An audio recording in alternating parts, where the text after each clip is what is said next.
sternman's paddling, you're the captain of that boat, but you're also going off of the speed of your bowman. So whatever your bowman's doing, you're matching their stroke on the opposite side.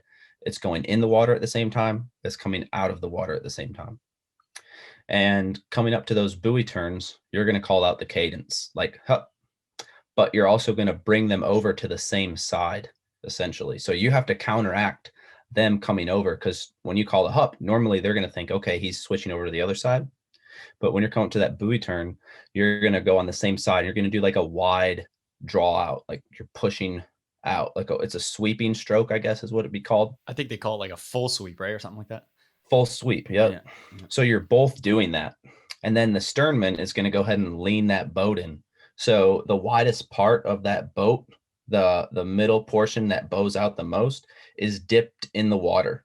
And you're dragging. So that boat is leaned up like this. Both the paddlers are over like this. You're doing a huge sweep. That starts your turn. And then you're going to call out cross rudder. So the bowman is going on that side, right side. They're going to lean over, cross rudder. So instead of ruddering on that, your one side, you swing the paddle over, cross your body, flip that blade like 180 degrees, and maybe tilt it. Like the farther you tilt it, the more water resistance is pushing you. So you're going to slow down, but you're also going to turn it faster. So you want to have that like happy balance. And then the sternman is just going to go crazy doing those sweeping strokes, and that boat's going to flip 180 degrees in a couple of seconds. Yeah, you're getting into like the nitty gritty of the types of strokes. And that's one of the things I wanted to talk about, is how no one seems to know how to canoe unless you know. Yeah, honestly. Yeah, it's true. I saw it for 5 years at a canoe livery. We would send people down in your traditional Old Town canoe, just for a nice Saturday afternoon paddle. And 10 minutes later, they walk across the street and say your canoe's down in someone's yard. It's pretty funny, but it's true. I just don't get it. I don't get how people don't know how to canoe. I'd say the Canadians know a little more than the average North American. I would agree with you. Half the people in that canoe marathon are French Canadian, and they only speak French. There's a Triple Crown race. So I know we're talking about the AuSable River Canoe Marathon, but they call it the Triple Crown. If you race in all 3 of those races, you complete the Triple Crown of the canoe marathons. The first one is the Clinton Regatta. It's an 80-mile race in upstate New York on the Clinton River. Then the second race of that year is the AuSable River Canoe Marathon, the 120-mile race from Grayling to Oscoda. And then the third leg of that Triple Crown races is the 𝐏𝐨𝐝𝐿 in Canada. And it's a 3-day long race that you do, I think, 40 to 50 miles a day or something like that. Wow. And that's largely all Canadians. Yeah. Do you think instead of that hup communication things, they say oop? They say something. I don't know what they say, but is that what you guys call it? Oop? I don't know. Oop. I don't know. But anyway, like, yeah, getting back to those strokes, like, I think everyone that hops in a canoe, and you even see these in like Hollywood movies, is people don't even know like the basic J stroke. So, you'll always see this in movies or just recreational paddlers. They'll do maybe 1 or 2 strokes on one side, especially like if they're solo, right? They'll do 1 or 2 strokes on one side and then switch the paddle over to compensate for how like the canoe has now veered to the opposite side. And then they'll do two strokes on that side, switch, do 2 strokes on the other. And it's just like basically a canoe that's zigzagging, like the bow, the front is just going back and forth and back and forth. It's so annoying to see, especially like when it's a movie where it's supposed to be like either like a mountain man or like an American Indian, which knew how to canoe better than anyone. And they're just doing that. And you're just racking your brain like, oh my God, this is so annoying to watch. I don't know. Yeah. So yeah, let's just talk about like kind of the basic strokes that folks might not know about, like the J stroke, right? Why don't you explain that one just briefly? I would say, that's just to kind of straighten you out, I would say. Just as you're paddling down, you would do like a full draw. You're reaching forward and then pulling back, and then the bottom part of a J, you're doing that with your paddle, and that'll kind of straighten your canoe out. So if you're starting to go down the river and your bow is going towards the bank of the river and you're trying to get the back end of your canoe to straighten out downstream, a J stroke would probably help you with that. Yeah. But as far as like basic paddling, we got the forward stroke is the simplest, most common stroke that you're going to do. I don't know, probably 90% of the time you're canoeing, and that's reaching forward. And you kind of want to visualize like you're putting, and this is how we race. Maybe tell me if I'm doing this wrong or as far as recreational paddling goes.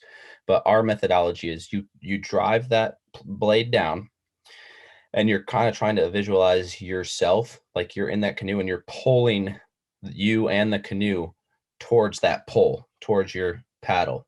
And you don't want to pull the paddle out like way behind you.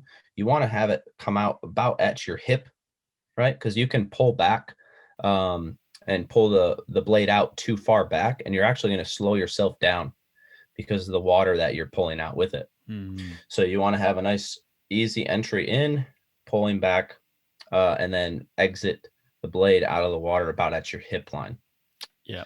But yeah, the forward paddle, J strokes, the sweep are what we would use, but there's a few more common ones. Like, I don't know, is the cross rudder like that common?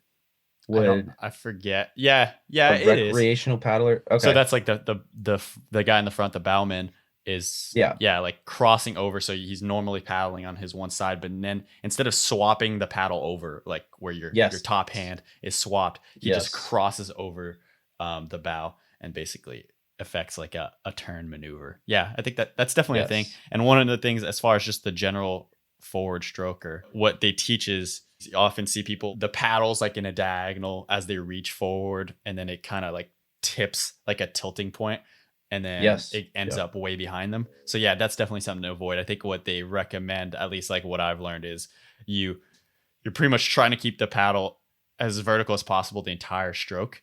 And as you reach forward, you turn, but you're kind of turning with the torso, keeping the eyes front, but like turning with the torso in I think they described it as like opening a door in a sense, like maybe like a big door or something. But yeah, you're basically rotating your entire torso, keeping your hips in line with the canoe and your head in line with the canoe, but the torso just twists. Yeah, so it's not too far forward, it's not too far back. Yes. I mean, it's a very, I guess any sport's complicated once you really break it down and get to like the expert level of them. Even running, something as simple as running. But yeah, canoeing is definitely one of those that are like perfecting these skills are crazy. Yes, absolutely. And the paddles we're using too are carbon fiber as well, and those are 8 to 10 ounces. Wow.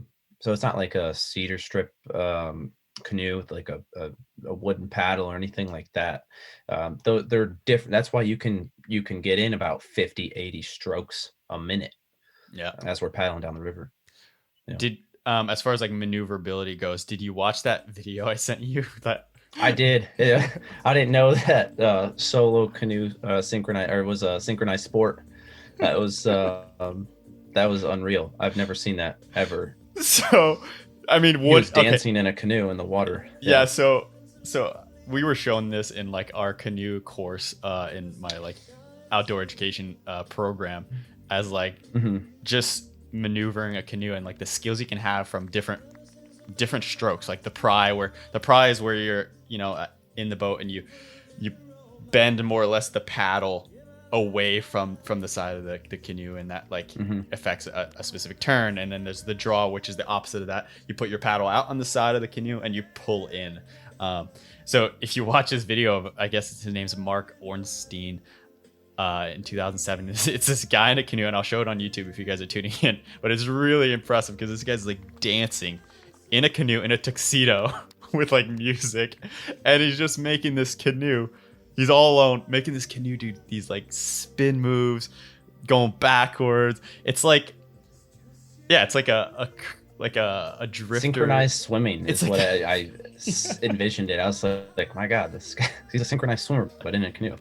It's really impressive, Yeah. and it just goes to show all the different strokes and techniques that you can have in a canoe. So I'd recommend tuning in and checking that out on YouTube if you're watching there. But yeah, I think that's kind of cool. But that said, in canoe racing, I feel like you guys are such a cohesive unit that you don't need that many, very specific strokes. Am I accurate in that? Like, Absolutely, yes. I would definitely say that. The hours that you put in, easily hundreds of hours that you're training with your partner, and when you're calling it out, you just kind of you both already know like what's going on. To navigate that 120-mile stretch of the AuSable River, you got to put in time, because you kind of that like saying, it like the back of your hand, you really do need to. The race starts at 9 p.m. at night, so the majority of that race is in the dark. And this river, it's not like a wide river. It's pretty narrow at the beginning. Lots of logs, lots of rocks. A lot of people will shred their boats up, and they'll have to drop out of the race because they'll put a hole in their boat. That's just not repairable. I mean, if you're lucky, you can throw duct tape on it and try and repair it, sometime after the race. But as far as just kind of like instinctively knowing your partner, yeah, you're forward stroke. That's it. And then when you need to turn, your partner will kind of feel that counterbalance, because you might give them like a warning, hey, we're going on the same side, because those are really tippy. But that video that you did send, how that guy like leaned and was able to flip the canoe around? yeah, Like we're doing the same thing, except it's just a much larger canoe, and there's two people leaning that boat, going around turns.